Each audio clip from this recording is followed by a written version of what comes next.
Olá, bom dia pessoal, tudo bem com vocês? Professor Adeildo, mais uma vez com vocês aqui, mais uma segunda-feira, mais uma aula de arte.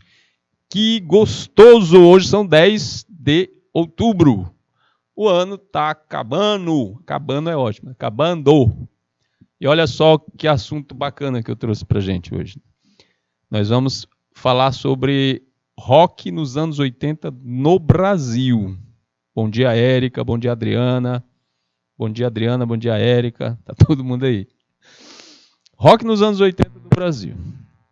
Na verdade, né, a gente vai fazer um passeio sobre como esse estilo musical se instaurou aqui no Brasil, quais características as mensagens, né, desses cantores tiveram em relação à sociedade, à vivência da sociedade, da política naquela época, tá? E quem foram as bandas? O que elas fizeram? Quais foram as propostas? Certo?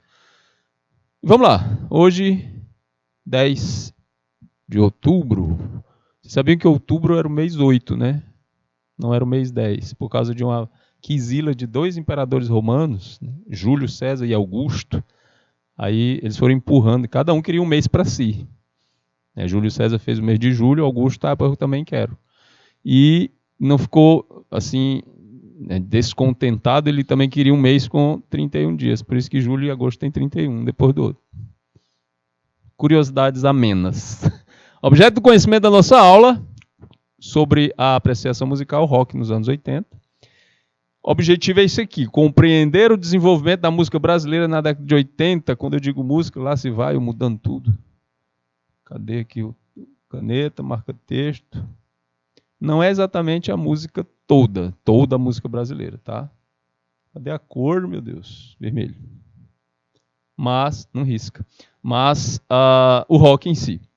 E no final tem a resolução de uma questão, certo? Rock, eu não vou nem perguntar se você gosta de rock ou não gosta. A Adriana está dizendo que nunca ia saber disso. O quê? Dos meses? Pois é. Aí setembro, lá vai eu falando, batendo outro assunto. Setembro era o mês 7, outubro era o mês 8, novembro era o mês 9, dezembro era o mês 10. Olha só, 7 de setembro, 7, octo de 8, 9 de 9, né? Porque o Augusto e o Júlio César empurraram os meses para frente. Aí ficou, né? O mês 10 ficou o mês 12. Eita, mundão, velho, sem porteiro. A história do rock nacional nos anos 80, gente, anos 80, a melhor década cultural que esse país já viu. Os anos loucos, os anos over, os anos 80. Foi a década em que eu cresci, fui adolescente, não vivi nada disso aqui, porque ficava em casa trancado. A história do rock nacional dos anos 80 é, sobretudo, uma das mais ricas e importantes da nossa cultura. A mais rica e importante. Aqui está dizendo uma das mais. Aí eu boto a minha opinião. Porque eu vivi, é a mais. Aí se você não concordar, você bota aí. Concordo não, professor. A minha é que é a melhor. Aí a gente discute. Chamado também de Brock. Isso foi novidade para mim. Quando eu fui pesquisar, naquele tempo, ninguém chamava de Brock, não. Acho que foi colocado depois. Essa cena, né, aqui dialoga, essa cena artística, musical, dialoga diretamente com um contexto histórico efervescente. Pessoal, anos 80, a gente estava ali se despedindo da ditadura, né, do governo ditatorial autoritário militar, civil-militar, e inaugurando uma nova vivência. Ok? Por isso, efervescente. Eu queria destacar aqui, mas não está arriscando. E aqui eu botei uma figura bem bacana que eu achei interessante. Rock Brasil, aí tem um bocado de vulto aqui de Rita Lee, as bandas aqui bacanas, Titãs, né? Legião Urbana, Barão Vermelho, por aí vai. Chegando aos 40 anos, algumas perguntas se mostram relevantes. O rock, né? O rock brasileiro. O que faz do nosso Brock tão especial? Quais suas influências? Que artistas se destacavam? Quem começou toda essa história? É sobre isso que eu te conto a seguir. Vem comigo, olha lá. Marco inicial. Como foi que começou? Não, antes de tudo, deixa eu dizer uma coisa. Começa os anos 80 e já começa o rock. Não é exatamente assim. Nós vivemos entre... O que eu posso deixar como testemunho ocular pessoal é a partir de 79. 78, 79. Porque até 77 eu só tinha 5 aninhos, não sabia de nada. Entrei na escola em 78 para me alfabetizar. Comecei a ter uma vida social, né? A lidar com as outras pessoas, sair de casa, pegar ônibus, ver outros adultos, que não era só o da minha família, assim, interagir com eles a partir de 79. E o que eu ouvia, que a gente ouvia música na rua e dos vizinhos, né, que tinham radiola. Que a gente ouvia muito era música romântica, de dor de cotovelo, que hoje a gente chama de brega, certo? Que eram inspirações, né, de músicas internacionais, de músicas que vinham de fora. Beleza? E música local, né, forró, forró pé de serra, né, música sertaneja, a chamada MPB, que estava, né, nos seus parâmetros finais, né, a MPB de raiz. Bossa nova ainda tocava bastante bossa nova, certo? Mas o que estava reinando era a introdução da New Wave americana e europeia, chamada Nova Onda, certo? Aquelas bandas de rock, né? Aquela coisa da contracultura, o punk, estava tudo se instalando aqui no Brasil devagarinho, vindo de fora, porque chegava devagar. Nós éramos uma sociedade fechada, não fechada como grandes ditaduras terríveis, como foi a China por muito tempo e a Coreia do Norte. Não, mas a gente era um pouquinho fechado. Bom, chamada de década perdida, devido às crises no setor econômico, culturalmente falando, os anos 80 são considerados de ouro. Eu diria ainda mais, de diamante. Fora essa questão financeira, porque assim, hoje eu pago, para comprar um pão, eu pago R$1,50. Em alguns lugares, R$1 para comprar um pão. R$1. Em 1994, esse mesmo pão eu comprava por 10 centavos.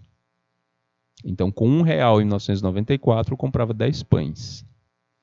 Esse mesmo real hoje compra um pão, olha lá, talvez 2, dependendo do tamanho, né? Tem pão que é de 50 centavos. Isso é terrível, isso é ruim, mas aí você está considerando quanto tempo? De 94 para cá, quase 30 anos, né? Na década de 80, isso acontecia de um dia para o outro. Você, num dia, poder comprar 10 pães com um cruzeiro, no outro dia você só comprar um. Era chamada hiperinflação. Era muito ruim economicamente. E a gente tinha acabado de sair de uma ditadura, que já estava com problemas na economia. E a luta dos governantes, a partir de 85, né, dos escolhidos democraticamente, para driblar essa situação e acabar com o problema que foi conseguido em 94, certo? Com o plano real do Fernando Henrique Cardoso no governo do vice do Collor, que eu não lembro quem agora. O topetudo lá. Enfim, foi melhorar depois. Mas é considerada década perdida por causa disso. Em termos culturais, não. Em termos culturais, apesar de tudo, é considerado uma década de ouro. Bom, afinal, o Brock, ou rock brasileiro, protagonizou a cena musical e refletiu de forma direta a ansiedade, o caos, está falando da minha vida, e a chama da juventude em busca de mudanças. A gente queria mudança. Eu era menininho, mas queria mudança. Queria porque, sei lá, eu não sabia porque que a gente queria mudança. Eu vi o povo na rua e na televisão gritando direta já, né, para mudar a situação política, e eu era contaminado por aquela situação, né, por aquela empolgação, eu queria mudança também. Mesmo porque, filho de uma família de 10 criaturas, né, papai, mamãe, mais 8 filhos, situação complicada, imagine aí, salário mínimo que num dia comprava uma coisa, no outro dia comprava nada. A gente queria mudança. Meu pai era milionário. Aliás, todos os pais eram milionários, porque o salário mínimo era em milhões. Não dava para comprar nada, mas era em milhões. Pra vocês terem assim, uma ideia da... A gente achava uma nota de R$ 1.000, 1.000 cruzeiro, aliás, no chão e deixava, não pegava não. Era mesmo que achar 1 centavo hoje. Não valia muito, não valia nada. Bom, o início da história do rock nacional, nos anos 80, podia ser atribuído ao single Perdidos na Selva, que é a canção da banda Gangue 90 e as Absurdetes. Olha só isso, Gangue 90 e as Absurdetes, que lançaram o single Perdido na Selva, que explodiu em 1981, ou seja, explodiu, né, no mercado fonográfico. Ok? Aqui umas configurações acerca da imagem.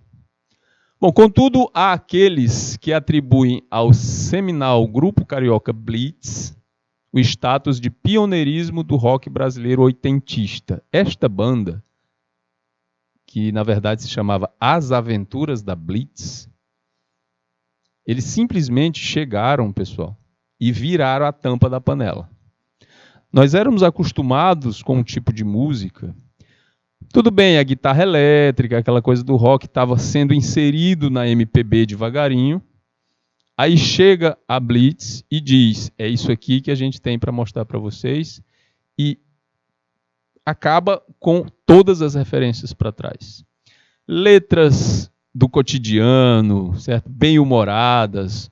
O Evandro Mesquita fazendo toda uma performance de energia, de juventude, de jovialidade, de despreocupação preocupada, porque assim, eles nem eram como o pessoal da Jovem Guarda, que não se preocupavam com questões sociais, mas também não eram tão radicais quanto algumas partes, né, do pessoal da MPB. Eles mantinham ali, eles tinham a cara do momento. E, portanto, levantaram, né, um público muito grande, uma legião de fãs. Eu lembro minhas irmãs mais velhas, eu tenho 3 irmãos mais velhos que eu. 2 delas, né, as primeiras, elas tinham pôster da Blitz no quarto delas. Não sei como é que elas arranjaram esse pôster, porque era caro fazer. Acho que foi a mãe que arrumou com um amigo. Mas vamos lá. Novela na revista, fotonovela. Tinha muito naquele tempo. Eu lembro, a minha mãe gostava de comprar as revistas, aí vinha os pôster vinha os pôster na revista. E ela lia, imagine você, novela é uma coisa cultural tão forte no país que as pessoas liam novela. Além de vir na televisão, ela lia novela, fotonovela. Era uma história em quadrinho contada como se fosse uma novela, um filme. Fantástico. Bom, além da correria pelo momento político... Peraí. Uma curiosidade sobre o seu primeiro álbum, que é esse daí. As Aventuras da Blitz, né? 1982. A Deildo aqui com 10 anos. 3.000 exemplares do vinil foram riscados à mão pela banda. Gente, 82 ainda não era estava terminando, mas ainda era o regime militar. 3.000 exemplares do vinil foram riscados à mão pela própria banda. Vocês estão entendendo o que é isso? O que é riscar um vinil à mão? Deixa eu falar para vocês. No vinil está lá marcado, né, com microsulcos em espiral, a música lá, né, de forma analógica. A agulha magnética de cristal, ela passa por esses sulcos e vai transformando a leitura que tem lá em pulso elétrico de novo, que depois transforma em som outra vez para sair na caixa de som. Ali é a música. Se você passasse a unha, se você deixasse uma pedrinha, uma coisinha, se você passasse a ponta de uma tesoura, arriscando, você estragava a música toda. Não tinha como ouvir. Mas aqui nesse disco, eles de propósito riscaram, né, os 30.000 exemplares de vinil. Por qual motivo? Fugir da ditadura militar. Isso porque pouco antes do lançamento do disco, as 2 últimas faixas foram vetadas pelas autoridades. O disco já estava pronto e as autoridades de censura vetaram. Essas 2 músicas não podem sair. Mas o disco já estava pronto. O que fazer? Riscar aonde as 2 músicas estavam, porque aí as pessoas não poderiam, na hora que a agulha magnética passasse, a agulha de cristal passasse, ela ia dar um pulo, dar um salto e ia descontinuar, né, a música tocada. Então eles riscaram todo, não dava para ouvir. Acredito que alguém daquele tempo, dentro da produtora, dentro da gravadora, guardou algum exemplar sem esse risco. Porque não pode. Eu guardaria. Escondi até acabar a ditadura para depois lançar como raridade. Eu acho que alguém fez isso. Bom, além da correria, pelo momento político enfrentado, a Blitz emplacou sucessos nacionais. É o caso de Você Não Soube Me Amar, que tocou mais do que... Não sei nem como comparar. Teve uma hora que a gente estava abusando. Eu que era criança, os adolescentes adoravam.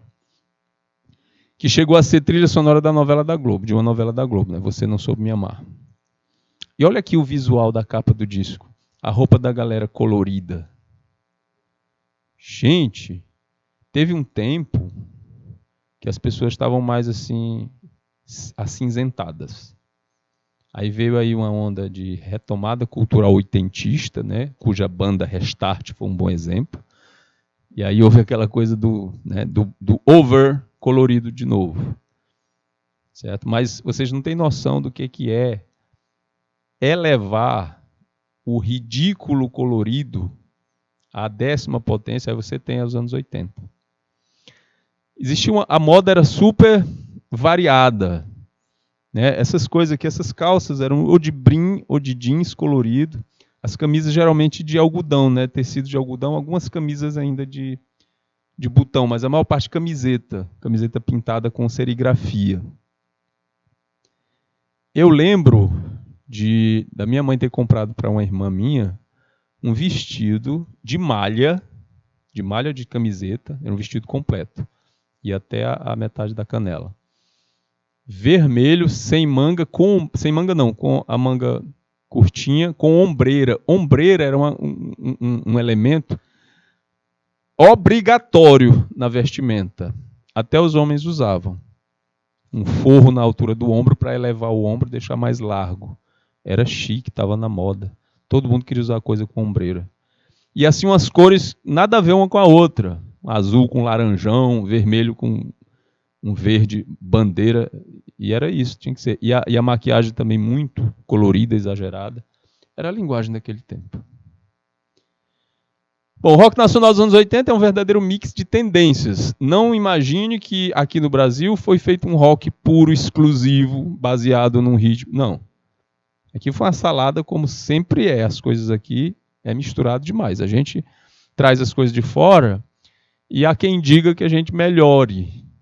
Eu acho que algumas coisas sim, na maioria. Por exemplo, pizza. Você pega uma pizza na Itália, aquele bolachão seco, fino, com as coisas em cima.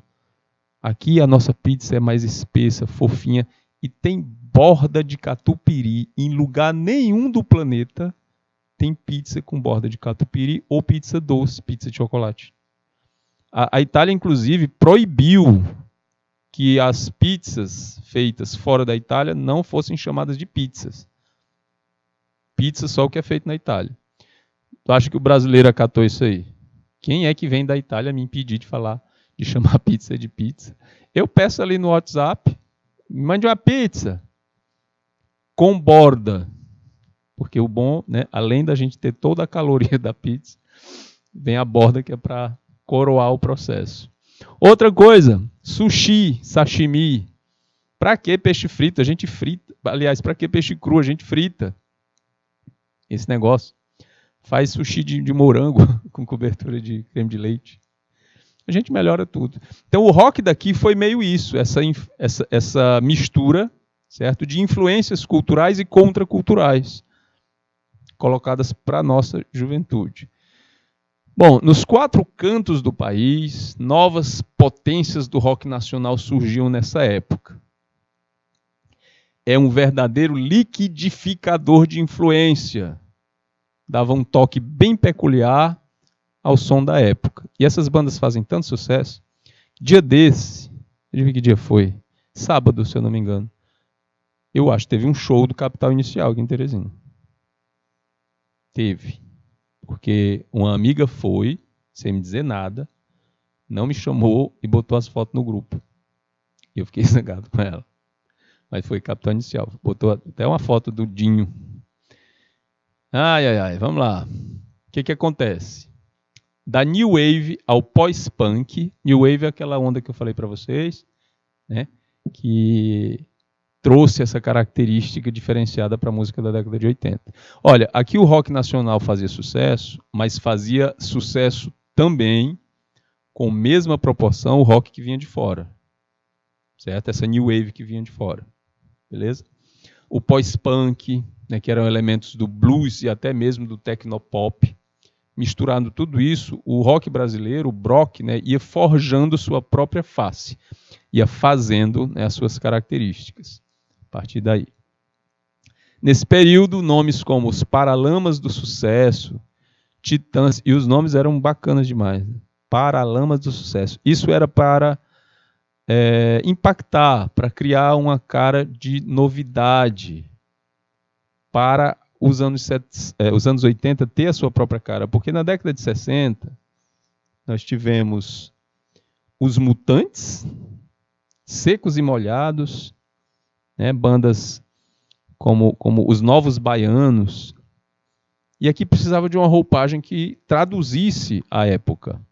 Então, Paralamas do Sucesso, Titãs, Barão Vermelho, que é uma referência a um personagem da história da Guerra da Alemanha, Legião Urbana, né? Eles iam ganhando os holofotes do país. O nome da banda, Legião Urbana, era um chamativo, né? O locutor, Jesus, o líder da banda, ele teve... Como é o nome do líder da banda do Legião Urbana, minha gente? Eu esqueci. Renato Russo. Professor, que vergonha! Não, esqueci mesmo. Renato Russo. O Renato, ele queria fazer um chamamento de todas as tribos urbanas do país numa grande legião de descontentes com a situação que o país estava passando naquela época. Tanto que ele faz uma música perguntando: que país é esse? Tem no filme, tá? Então eles iam ganhando holofotes. Paralamas, numa pegada mais SK, mais ska, né? Influenciados por The Police. Eita, essa banda é massa.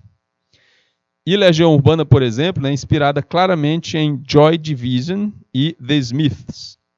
E aí eles iam, né, construindo a própria identidade. Aqui na figura, Barão Vermelho. Por que não risca o meu? É porque é com o dedo, né? Deixa eu ver aqui. Não está riscando. O do outro professor estava prestando. Não vai. É só comigo, eu sei. A perseguição. Teoria da conspiração. Não, é que eu estou com sono.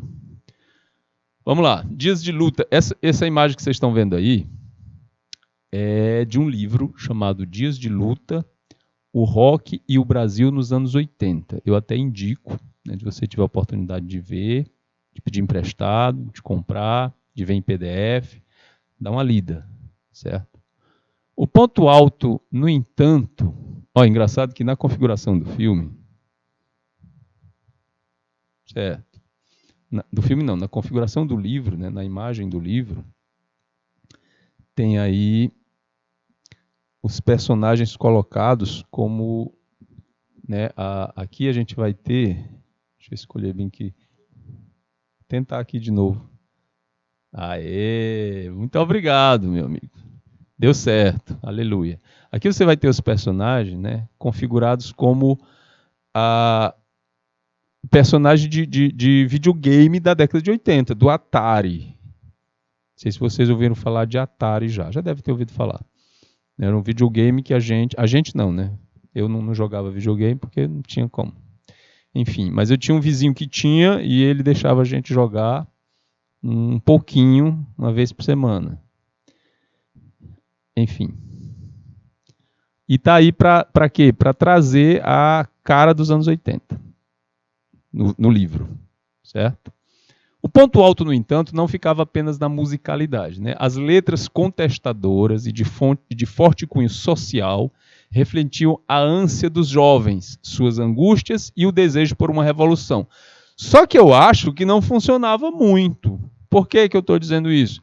Porque naquela época, 82, 83, 85, eu tinha 13 anos, 88, todo mundo gostava, a gente achava bacana, a gente queria ver na TV, né? Quem conseguia ir para show ia. Mas a gente só repetia o que eles cantavam sem muita reflexão.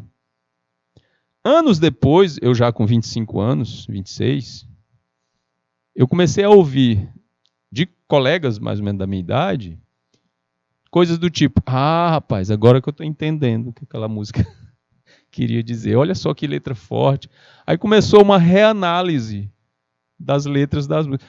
Olha, gente, você não está entendendo naquele tempo, não? Era meio isso. Havia um impacto forte nos adolescentes, lógico, que os jovens adultos daquela época entendiam. Mas entre os adolescentes, né, a coisa chegou meio atrasada, certo? Mas as letras tinham, sim, essa coisa de ser contestadora, de ter um cunho social, né, da reflexão e da ânsia, né, dos jovens. Os jovens estes que cresceram em um cenário de ditadura. Aí sim, falando de mim, da minha geração, a gente cresceu num cenário de ditadura.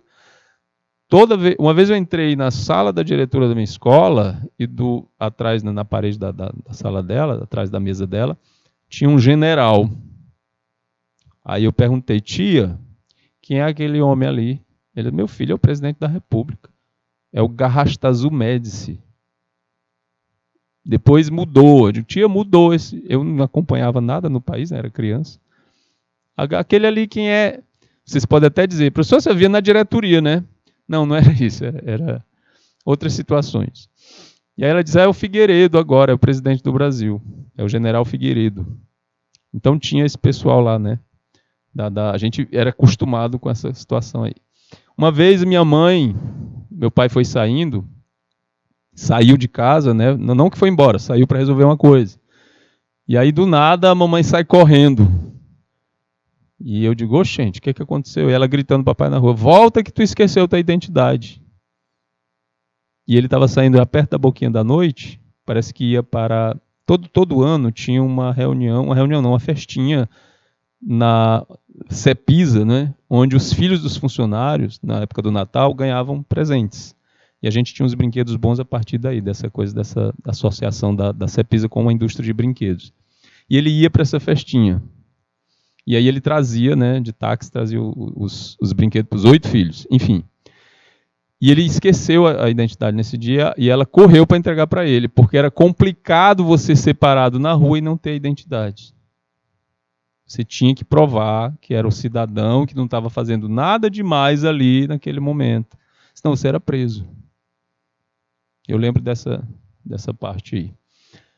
Bom, a gente que cresceu aí nesse cenário de ditadura, né? Apesar disso, a gente vislumbrava a possibilidade de uma sociedade com menos repressão. Tanto que foi na década de 80 que tivemos movimentos como as diretas já e o fim da ditadura militar, em 1985. Lembro muito bem na televisão de ter visto essas manifestações de direta já, eu não sabia o que era. Aí meus irmãos mais velhos, meus pais me explicando que é porque a gente não escolhia o presidente da República e as eleições diretas eram onde o povo votava no candidato. Aí eu digo, tá, agora entendi. Quando é que eu vou poder votar?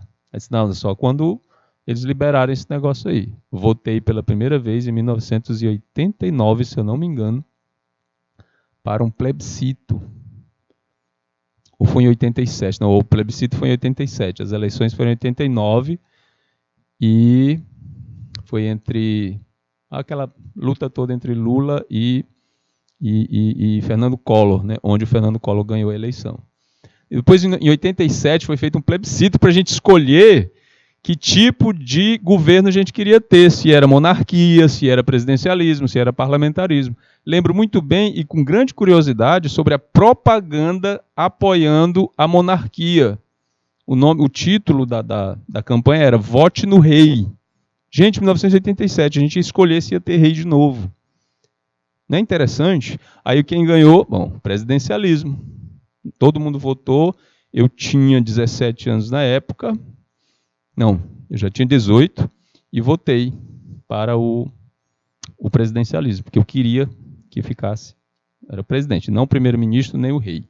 E rolou uma fake news tão grande naquele tempo, contra a campanha do Vote no Rei, Todo mundo dizendo que se a monarquia voltasse, né, e o fake news era assim, não era em WhatsApp, essas coisas não existiam, nem celular. Era o boca a boca, era o fuxica, a fofoca de porta de rua. E na escola, todo mundo dizia, se a monarquia voltar, vai voltar a escravidão também. Eu ficava rindo disso. Mas se manifestava coisa assim. Essa coisa de fake news não nasceu com a internet não, viu? E aí a gente vivia essa situação e as bandas traziam essas discussões. Olha aí o Legião Urbana. Tá achando alguma coisa diferente na composição dessa banda? 1 minuto para vocês pensarem. Olhem para a foto do Legião Urbana, se vocês já viram. Dá uma pesquisada aí, rapidinho. Na composição dessa tem 4 pessoas, 4 músicos. O que tem de estranho aí? De estranho não, de diferente.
Ô, gente, bora lá. E aí, deu para perceber a diferença? Se não, deixa eu falar para vocês. Essa composição aí da Legião Urbana, da banda, tem 4, é a composição original. Tem 4 integrantes, né? Renato Russo e seus companheiros. Esse rapaz aqui, do qual não me recordo o nome, ele faleceu por conta de um acidente no início da banda. E o Renato resolveu que não ia substituí-lo. Era o único componente negro da banda. E ele faleceu por causa de um acidente. Salvo engano, foi por um acidente, senão foi questão de saúde. E aí o Renato disse, não, nós não vamos substituí-lo. A banda continua só com nós 3. Certo? E é isso. Hoje em dia, do início da banda foi essa, e depois que ele faleceu, lógico, né? Os álbuns que apareceram foi só com os outros 3 aqui. Mas teve esse rapaz, né, no começo. Bom, o rock e a poesia dos anos 80. Gente, parece até que só teve isso aí. Eu estou falando de que os anos 80 tiveram toda essa efervescência, mas também a nível popular, bem populacho mesmo, teve muita coisa, porque a liberdade de expressão chegou e a coisa foi derramada assim de um jeito. Mas olha só, algumas coisas não eram censuradas. Por exemplo, a artista cantora Gretchen tinha total liberdade para cantar suas músicas, dançar e rebolar à vontade. Foram feitas, eu lembro muito bem disso, na minha escola, quando eu fazia o chamado primário, que hoje é equivalente ao fundamental menor, fundamental 1, foi feito na escola um concurso de imitação da Gretchen. E as meninas dançavam, né, com shorts curtinhos, com tops, bem maquiadas, né, e rebolativas, acompanhando uma música da Gretchen. 1982, gente, estou falando 82, finalzinho da ditadura militar. O presidente era o Figueiredo. E apesar disso, apesar de todo o conservadorismo, apesar de toda aquela coisa moralizada e moralizante, isso passava de boa. Inclusive, a minha irmã número 2, que estudava lá na escola, ela concorreu, imitou a Gretchen também, e foi desclassificada. Desclassificada. Por quê? Porque ela estava com um short, ela usava assim umas calçola grandona, e o babado da calçola passou do short, estava mostrando. Gente, vinha quase no meio da coxa o short, né? Era considerado curtíssimo naquela época. Aí alguém olhou assim, que imoralidade é essa? Gente, ela estava imitando a Gretchen. Ela estava, sabe? Vocês já escutaram a música da Gretchen? As letras daquele tempo, né? Era um miado danado, enfim. E aí ficou aquela coisa, como assim ela vai ser desclassificada por causa dessa, entre aspas, imoralidade? Sabe, eu estou trazendo isso só para vocês pensarem na cabeça das criaturas. Aí tinha uma música da Gretchen que teve uma versão infantil. Como foi essa versão? Não mudaram a letra, eles só botaram umas pessoas com a voz sintetizada para imitar pato cantando a música da Gretchen. Pois escute, Érica. Não, escute no sentido de pesquisa, viu? A música dela. Se você nunca escutou, beleza, tá ótimo. Mas a título de pesquisa, se você puder dar uma escutada em uma. Só uma. Aí botaram essas pessoas com voz de pato. Vocês podem procurar na internet. A banda Os Três Patinhos, 1980, ou década de 80. Aí eles vão cantar lá uma música da Gretchen. A patinha miando, gemendo. Por que eu estou trazendo esses exemplos? Porque a gente se instalou nesses últimos anos que na época da ditadura militar havia proibições? Havia, certo? Mas parece que era tudo que era proibido. Não. O que era politicamente reflexivo era proibido, mas outras coisas estavam liberadas, certo? E outra música do Genival Lacerda, que ele dizia, a música era todo tempo repetindo, passeei com o meu amado, peguei no bracinho dele e ele disse, é mais embaixo, é mais embaixo. E aí ela ia cantando, ia pegando no corpo do rapaz e ele dizia mais em cima ou mais embaixo. Cantado para crianças, 1982. Trio Os Três Patinhos. Então, só para vocês perceberem que nem tudo era exatamente censurado. Dependia da conveniência. Ok? Então, as letras eram até bem legais dessas bandas, certo? Reflexivas, eram coisas mesmo de alto nível, mas outras eram terríveis. O duplo sentido invadiu a música brasileira mais popular a partir de 1990. 89, 90, com grupos como El Chan, aquele do Vai Descendo na Boquinha da Garrafa. Foi nesse momento em que o duplo sentido acabou sendo quebrado mesmo. E aí a coisa passou a ser mais direta, certo? E outras que eu não vou ficar falando aqui para vocês, porque não dá, o espaço não permite. Mesmo porque não é hora nem lugar. Mas vamos lá, vocês podem pesquisar. É possível falar da história do rock nacional dos anos 80 sem lembrarmos, aliás, é impossível, né? Sem lembrarmos do Renato Russo, talvez o expoente máximo da geração de 80, ao lado de Cazuza e Arnaldo Antunes. Em Geração Coca-Cola, vemos uma clara crítica do compositor ao capitalismo e imperialismo dos Estados Unidos. Já em Que País é Esse?, o Renato brada sobre a hipocrisia que permeia a história da terra tupiniquim. Sem falar do Cazuza, né? Que falava que a burguesia fede. Sua piscina está cheia de ratos, suas ideias não correspondem aos fatos. Por aí vai. Todo crítica sobre a burguesia. Aqui uma parte da música Que País é Esse? Né? Nas favelas, no Senado, sujeira para todo lado. Ninguém respeita a Constituição, mas todos acreditam no futuro da nação. Crítica aí ferrenha, né, do Legião Urbana à situação do país naquela época. Tanto que foi feita outra Constituição. Em 1988 é promulgada a Constituição Cidadã, essa que nos rege hoje, e que dá todos os direitos, pelo menos, né, previstos em lei, para os cidadãos de liberdade de expressão, de liberdade de credo, de liberdade de pensamento e por aí vai, de ir e vir, sabe? De várias concessões para canais de televisão, rádio, jornal, para que a expressão e a liberdade dessa expressão pudesse ser garantida a partir de 88. É considerado um dos documentos, uma das cartas magnas mais completas e democráticas do mundo, a nossa Constituição Federal de 88. O Barão Vermelho, até já tinha colocado uma figura deles.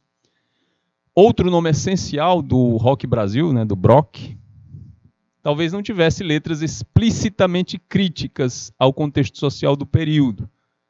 No entanto, em carreira solo, o Cazuza deixa essa veia muito clara. Ou seja, enquanto ele foi... Aqui é o Cazuza. Enquanto ele foi membro da banda Barão Vermelho, as letras não eram tão socialmente contundentes em termos de crítica. Aí depois ele sai da banda, faz começa uma carreira solo, aí ele deixa isso mais aflorado, né? Essa coisa da crítica, né? Contundente sobre a situação social e política do Brasil. É o caso de canções Brasil, Burguesia e O Tempo Não Para. Essa música aqui, Brasil, depois ela foi música de abertura da novela Vale Tudo, da Rede Globo, que tratou exatamente dessa questão de como a burguesia age no país e se safa, né, de certas situações. Burguesia é uma música onde ele diz que a burguesia fede, e essa frase se popularizou até hoje, virou tipo um jargão. E O Tempo Não Para. Se em Brasília o Legião Urbana, Plebe Rude e Capital Inicial ganharam projeção, essas são bandas de lá, né, de Brasília. Legião Urbana, Plebe Rude, Capital Inicial. Em São Paulo, bandas como Ira, Ultraje a Rigor, essa aqui foi fantástica, e Titãs também mostraram a que vieram.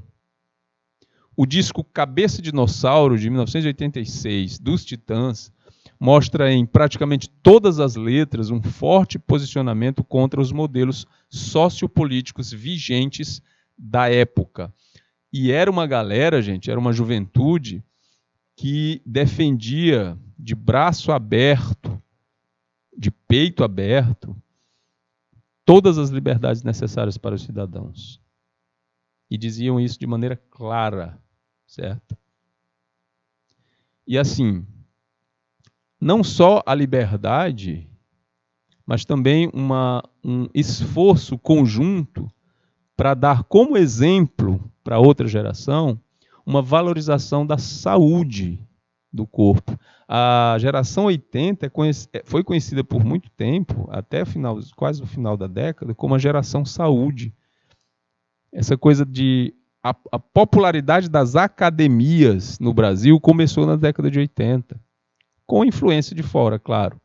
Mas essa coisa de ter academia para ir para malhar, né, para você ir malhar todo dia, a coisa do comércio em torno da atividade física começou a crescer na década de 80. A juventude queria se manter bem para não envelhecer como os nossos pais envelheceram. Eles trabalhavam tanto, eles tinham tantos direitos cerceados, eles tinham tanto lazer cortado, que toda a geração dos meus pais fumava assim horrores. Aliás, o próprio fumo no Brasil foi proibida a vinculação de propaganda que passava na TV. Estava ali assistindo a novela, entrava um comercial, aí um bocado de jovem surfando, andando de paraglider, de paraquedas, pulando de paraquedas, né, andando em avião, jet ski. Tinha jet ski naquele tempo? Tinha. Surf, essas coisas. E aí era uma propaganda de cigarro, que tinha o seguinte slogan: Hollywood, o sucesso. Quem é que vai ter sucesso fumando, meu Deus? Então lutou-se muito ao ponto do Ministério da Saúde vetar, né, proibir a veiculação de propaganda aberta para a nicotina, né, para o tabaco, para o fumo. Por causa dessa característica do pessoal daquele tempo, de valorizar a questão da saúde. E muitos, se você parar para pensar e observar esses que ficaram, eles envelheceram bem.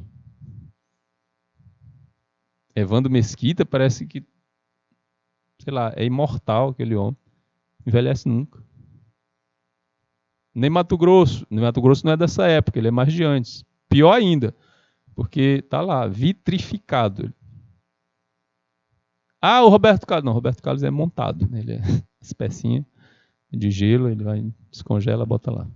Brincando. Mas assim, essa valorização foi por causa do excesso.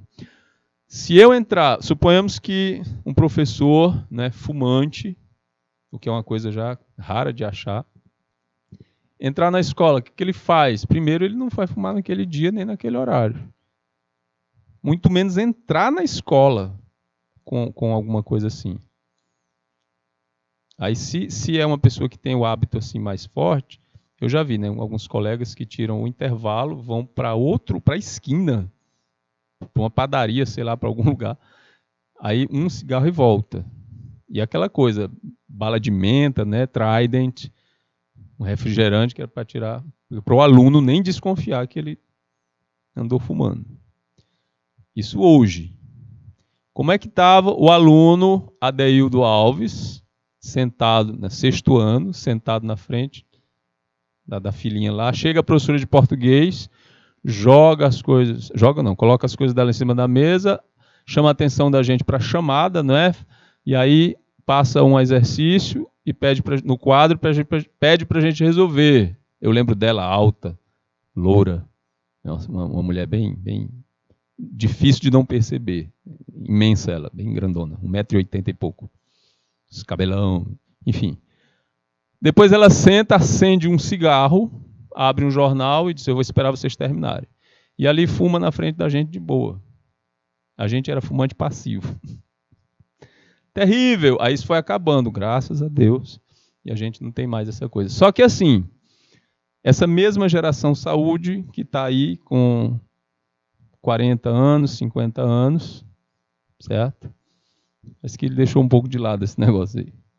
Vamos lá. Disco Cabeça de Dinossauros, né, uma letra de posicionamento contra os modelos sociopolíticos vigentes da época. É o caso das canções Polícia, Bichos, esse nome que vocês estão vendo aí, e, né, por exemplo, essas duas definições, do Titãs. O alcance do sucesso nacional do rock. O alcance do sucesso nacional. Em síntese, no decorrer da década, o rock passou a receber uma atenção mais intensa dos meios de comunicação e no audiovisual. Vocês sabem o que é isso aqui? Pense aí um pouquinho, terminar de orientar aqui, eu falo.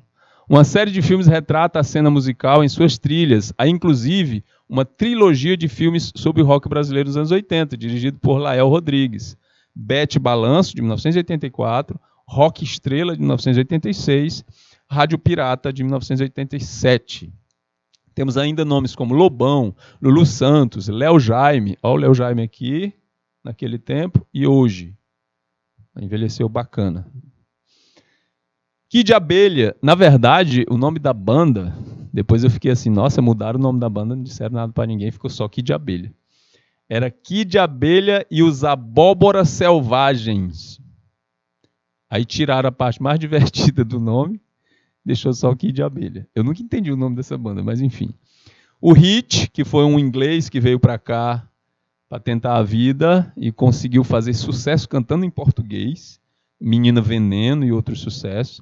Biquíni Cavadão. Engenheiros do Hawaii, Engenheiros do Havaí.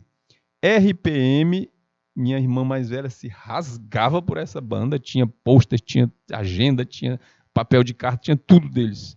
É o Rotações por Minuto, né, o RPM. E tantos outros como figurinhas carimbadas da música dessa época. O que é isso aqui? É um cassete, uma fita cassete, que a gente botava no Walkman para ouvir música. Ouvia 30 músicas. Cabia aí 15 de cada lado. 30, hoje você tem... Pendrive tem 1000 músicas. Mas era isso aí que a gente tinha. E para economizar a pilha do Walkman, a gente girava, rodava, rebobinava a fita com a caneta. Vai lá. Outro marco dessa geração, olha só, foi a primeira edição do Rock in Rio em 1985. Eu não fui, mas acompanhei pela TV. Bandas como Barão Vermelho e Paralamas do Sucesso participaram, se consolidando de vez no cenário musical. Eles dividiram o palco com Queen, com Nina Hagen, com aquele povo todo daquela época do rock mundial. De fato, a década considerada perdida, politicamente falando, rendeu na cena do rock nomes que se mantêm até hoje, em boa parte atuantes e relevantes. O nosso Brock se tornou um quarentão, que segue influenciando novas gerações, que chegam com sangue novo e áreas de contestação, letras polêmicas, reflexivas e questionadoras são a essência de tudo isso. Quais bandas? Tomara que dê tempo de falar das bandas todas. Antes de falar de boy bands, que também participavam, que também eram fortes na época do Brock, certo? Eu quero destacar essa boy band, o Jackson 5, que fazia um sucesso danado aqui, e essa outra chamada New Edition. Eles têm uma música que emplacou com grande sucesso, que todo mundo pensa que é desse, do Jackson 5. Depois vocês dêem uma olhada aí, uma pesquisada sobre o New Edition. Mas lá fora estava bombando quem? New Kids on the Block, essa banda aqui de 2008, né? Os integrantes Jordan Knight, Jonathan Knight, Joe McLeitire, Johnny Wahlberg e esse menino chamado Danny Wood. Naquele tempo e como eles estão agora, né? Os hits foram Step by Step, You Got It, Please Don't Go Girl e Hugging Thug. Lembra da banda? Não. Então, quando vocês forem ver a música deles, vocês vão lembrar. Menudo. Isso foi uma febre. Isso foi um negócio assim inexplicável. Foi um fenômeno avassalador da década de 80 entre as adolescentes. Terrível. Vocês não imaginam o que foi isso aqui. Apesar do grupo existir desde 77, o sucesso aconteceu apenas em 84, quando venderam mais de 1,5 milhão de discos. Cerca de 20 integrantes passaram pelo Menudo. O Menudo era uma marca, né? Os integrantes iam passando. Os meninos iam ficando mais velhos e iam sendo substituídos. Os integrantes eram José Bordonada, Colar, tem um monte de gente aqui. Vou falar o nome de todo mundo, não dá tempo. Durou até 96, né? E depois a segunda fase de 2007 a 2009, não fez tanto sucesso. Os hits são Não Se Reprima e Quero Ser, todos cantados em português, mas com sotaque, né, caribenho, sotaque espanholizado lá. Ok? Foi um surto coletivo esse negócio aqui. Backstreet Boys, os garotos da rua de trás, né? O sucesso veio com o álbum de estreia dos Backstreet Boys em 96. Depois teve um processo aí de um tempo sem gravar nada. Os integrantes são o Brian Littrell, Nick Carter, Al J. McLean, Hogg Doherty, Kevin Richardson. Começou em 93 e ainda hoje estão cantando. Certo? Os hits, I Want It That Way, né? Everybody. Keep Playing Games With My Heart. Eu, particularmente, dessas bandas, eu gosto de ouvir essa. Backstreet Boys. No Brasil, ainda tínhamos os Paquitos, tá? Adriana dizendo que de abelha, nem sabia da existência dessa banda. Como assim, criatura? Vim descobrir por uma música na voz de João Gomes. Ah, tá. Olha aí o João Gomes revelando. Pois escute a Paula Toller. É outro exemplo de uma criatura que envelheceu muito bem, se é que ela envelheceu. Pesquise lá, Paula Toller. Os Paquitos eram os cantores da Xuxa. Formaram uma boy band lançada pela Xuxa Meneghel, inspirado no sucesso de grupos formados pelas assistentes do palco, as Paquitas. Certo? Aí está aqui eles em cima, na época, e aqui embaixo. Eu estou correndo aqui por causa do tempo, né? O Polegar foi outro grupo, né? Formado por essa onda da boy band, né? E os hits foram Dá Pra Mim, meu Deus, Ando falando sozinho e Sou Como Sou, eram hits. Esse moço bem aqui, ele caiu um tempo num processo de entrega, né, a drogas e problemas sociais e tudo, depois ele foi restaurado lá. E o Dominó, né? Como banda também fez bastante sucesso. Depois cada um deles foi tomando um rumo diferente, foram atores, etc. Então eles regravaram Ela Não Gosta de Mim do Menudo, Companheiro, Jura de Amor, e passavam muito, né, no programa do Gugu. Tá? E vamos à questão, dá tempo, a questão 2 minutos e 30. Aqui eu tenho dois versos, né? Que país é esse, do Renato Russo, e Brasil, do Cazuza, né? Nas favelas, no Senado, sujeira para todo lado, ninguém respeita a Constituição, mas todos acreditam no futuro da nação. Que país é esse? E do Cazuza, Brasil, mostra tua cara, quero ver quem paga para a gente ficar assim. Brasil, qual é o teu negócio, o nome do teu sócio? Confia em mim. Acerca dos trechos destacados acima de 2 canções de sucesso do rock brasileiro lançadas durante a presidência de José Sarney, assinale a alternativa correta. O questionamento no título da primeira música foi potencializado quando, de seu lançamento em fins de 87, pois diferentes planos econômicos haviam fracassado em conter a escala inflacionária, o agravamento da crise aumentou o clima de frustração. Letra B, o plano cruzado que congelou o preço de salários teve um êxito inicial, controlou a inflação e aumentou o poder de compra, o grande aumento de vendas experimentado então por artistas do rock brasileiro, uma expressão cultural do período, foi favorecido pela euforia de consumo. A decepção com a nova república encontrada nas 2 músicas ganhou força com a recessão econômica e a instabilidade social, vistas em crescentes mobilizações populares, saques a supermercados e desabastecimento generalizado. A governabilidade foi corroída. Letra D, a questão da ética na política e do uso indevido de bens públicos para proveito próprio ou de favorecidos presentes nos trechos destacados ganhou destaque com a CPI da corrupção, que acusou o presidente de crimes e pediu seu afastamento não concretizado. E a linguagem velada em um código nas canções de protesto desse contexto é explicada pela censura prévia à cultura e às artes, o que impunha aos autores a criação de artifícios para driblar o sistema de repressão, parte estrutural do regime. Gente, essa é uma questão complexa, precisa de uma leitura mais apurada, de acompanhamento e compreensão do texto. Então, o que eu vou fazer? Nós vamos trazer a análise dela na próxima aula. Já vou começar a próxima aula sexta-feira com ela para a gente fechar, tá certo? Porque o tempo já correu aqui e eu não e é o que deve ser feito agora, beleza? Então eu deixo aqui o meu abraço, o meu bom dia para vocês, uma ótima semana para todo mundo e na segunda-feira que vem a gente volta com essa questão, tá certo? Obrigado e tchau!